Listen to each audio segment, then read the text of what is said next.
I like this one. I like this one quite a bit. Mariners win, almost said 50-43. Nope, that's their record. Mariners win 8-3. They improved to 50-43 on the season, and they take the first of the two game series with the San Diego Padres. Let's go over the scoring plays like we always do. Mariners get off to a nice start. Julio Rodriguez singles home JP Crawford to make it 1-0. Second inning, Ty France doubles home Jorge Polanco. We have not been able to say that too often this year, but 2-0 Mariners in the third inning. Big Dumper scorches a homer to right center to score Julio 4-0, and Julio Rodriguez scorches a homer in the fifth. 5-0. Big Dumper is not done. He homers from both sides of the plate, makes it 7-0 with a 2-run homer to score. You guessed it, Julio Rodriguez. Padres get on the board in the seventh with a Jake Cronenworth home run to right center to make it 7-1. And then Kyle Higashioka homers to left center to score David Peralta. 7-3 in the eighth. Mariners get an add-on in the ninth on a Victor Robles double. We'll talk about why Victor Robles was in the game to score Big Dumper, who doubled and just had an amazing game. 8-3 Mariners win. There's so many positives to talk about. The only real negatives here are Mitch Garver and Luke Raley both really struggled. 0 for 4, both of them. 0 for 8 combined with 5 strikeouts. And then the only other negative that I was going to mention is that Dom Canzone does double, but it looked like he left with a pretty good hobble. And look, for all the struggles that Dom Canzone has had, it's not good to lose depth. You know, and we're obviously never rooting for injuries for either team. That is a Mile Y staple. We never root for injuries, ever. That is a rule. You guys subscribed, and thank you so much for subscribing. I really appreciate it, and I would appreciate it if you hit like. We don't root for injuries, ever. Should be obvious, but hopefully Canzone's okay. Is there any other negatives from this? No. So let's get into the positives, and let's talk about Simply Seattle. Thank you so much, Simply Seattle, for providing the very best in Seattle sports gear. Great stuff for the Mariners, the Seahawks, the Kraken, the Storm, the Supersonics, the Sounders. You can find it all at Simply Seattle. And once you find all your goodies, use code MOLLYWOP15 to save 15% off your order. It's MOLLYWHOP15. Automatically takes that 15% off. Great deal from great people, and it shows that you're paying attention to the show. And I just really appreciate it. And I know they appreciate it. And I know you appreciate the chance to save 15%. Link in the description. But again, www.simplyseattle.com. And that promo code, once again, is MOLLYWHOP15. Tons of positives to talk about tonight. Let's start with Logan Gilbert. 7 2/3 innings of 3-run baseball is not, I guess, elite. He pitched so much better than that. Like, the eye test tells you how good Logan Gilbert was today. Secondary stuff was good. The heater was good. He was throwing everything for strikes. It really looked like he was going to be able to get a complete game tonight. The first 6 innings were absolutely phenomenal, and so little stress. You know, I think Walter automatically had stress to him because he's such an intense dude, but there was very little self-inflicted damage. I can't imagine there were too many runners in scoring position. I guess I wasn't paying that close attention to it, but the fact that I can't think of anybody probably tells you. He got a big double play that I just watched. Logan Gilbert's been phenomenal. There's a reason this dude is going to the All-Star game, and it's because he's really good. And right now he is the ace of that staff. No question about it in my mind. Taylor Sassetto does come in. And by the way, the runs he gave up, you know, there were bad pitches. You know, he gives up the solo homer to Cronenworth. He gives up the 2-run homer.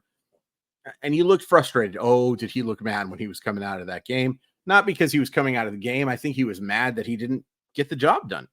He wanted that complete game, and he had a real shot at it, I think, today.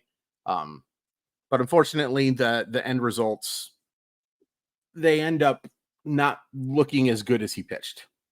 I'll take that start from Logan Gilbert every single time. Really, really impressive work. Nice job, Walter. Taylor Sassetto comes in and does his job. And then congrats to Gregory Santos on his first debut. Everyone has a first debut, I guess. Well, you have a first debut with your new team and then your MLB, whatever. Congrats to Gregory Santos on his Seattle Mariner debut. You saw the velocity. You saw that he and Urickson Profar had a little bit of shenanigans going on. Gregory Santos ain't afraid of nobody. Either is Urickson Profar, to be fair. But stuff looked good. Stuff looked good. The fastball having that much movement was really encouraging. He certainly showed flashes of that with Chicago, but I did go over in his preview that sometimes his fastball got hit pretty hard, especially the four-seamer. But you see that arm talent is just electric. Electric arm talent. And he does give up the one hit, but he's able to get out of the inning. And that one hit should have been an error, if we're being completely honest with each other. And we are. That should have been an error. That should have been an error. However, and that error was made by Jorge Polanco, in my humble estimation. Jorge Polanco had a really good game, and we can talk about this offense now. Jorge Polanco had an outstanding offensive game. He reaches 3 times. He also scorched a baseball right to the second baseman. The best I've seen Jorge Polanco look by a long shot since he's been a Seattle Mariner this, not second time around, but since he came off the injured list. For sure. I mean, he did have the big hit that tied that game, and everybody conveniently forgets about that, but there's no denying that this guy has stunk out loud for the overwhelming majority of the year, and especially since coming off the IL. But today was a nice reminder of what Jorge Polanco can do. You know, I meant to mention this in the negative section, and I don't know. I'm trying not to be too negative anymore at all, if I'm just going to be completely honest with you guys. And it's not because of anything other than for my mental health. For the fly that just swung by me right there. That's disgusting. I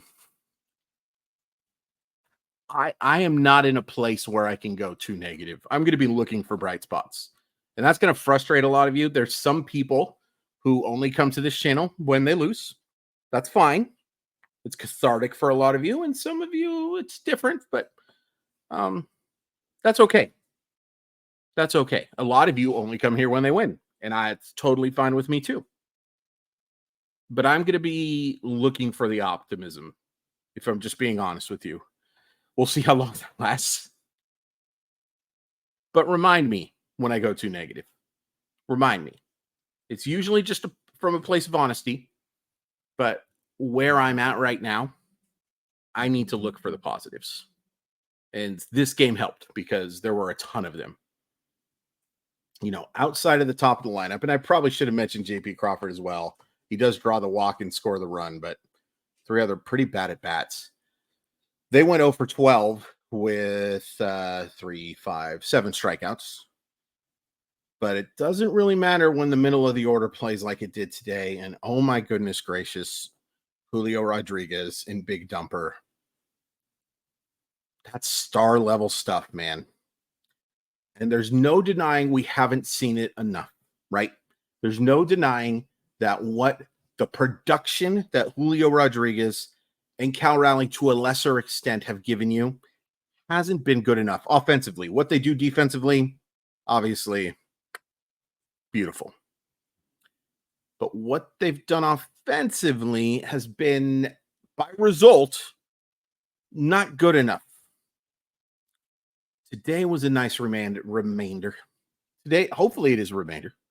Today was a really nice reminder of what those two dudes can do. Julio was spectacular. And you're seeing how much more comfortable he is right now pulling the baseball and driving it. Even in the games that the results haven't been quite as good, you know, you have seen the hard contact to the pull side. You have seen him just get under a couple of pitches. He didn't get just under anything today. Scorched that home run. Scorched it. Oh, and I think the thing I was going to mention about the negative thing, and then I went on a tangent, big surprise that I didn't finish the thought, was that they did face one of the worst starters in baseball right now. Adam Major has a good chance of being a long-term option. He's not very good right now. Don't care.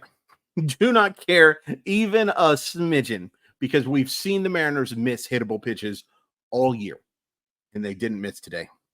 Julio didn't miss, and Big Dumper didn't miss at all. A spectacular game from him. 3 for 5, 2 homers, a double, drives in the 4 runs. 17 homers now on the year, by the way. Like he's going to be another 30, 35, I think. Well, not another, but I think he's going to reach that level. He might reach it pretty easily. You just see how strong this dude is and how well he can drive the baseball on the lower half of the plate. Because those weren't bad pitches. And he went down and got him. Now, Adam Mazur did throw plenty of bad pitches, and some other San Diego pitchers did as well. But I just believe in his bat so much and just overall game so much. And same for Julio. And it's a little more obvious with Julio, right? But seeing those guys combine for 7 hits in 9 at-bats, hitting 3 homers, driving in 6 runs, scoring 6 runs, that's star-level stuff. And today you've got star-level stuff, and I know the results for Kirby, 3 runs, or you're going to maybe argue with me if you didn't watch the game, and, that's fine. Not everybody has time to watch all of these things.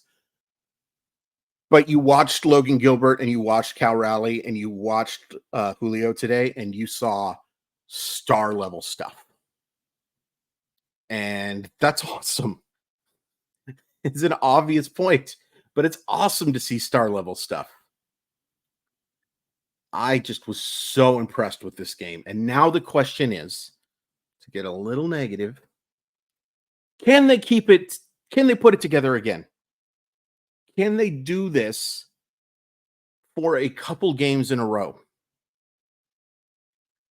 On the road, they have not shown the ability to do that. But there's time. There's time. I really like this one. I thought this was one of their most complete games they've played all year. And in large part, thanks to the fact that Julio Rodriguez, Cal Raleigh, and Logan Gilbert played at a star and then some level. And those are 3 massive building blocks that can get you excited, not just for the remainder. There's exactly 69 nice games left in the year, but also for the future. Also for the future as well, because I don't think either of those guys are going anywhere anytime soon. I sure hope not.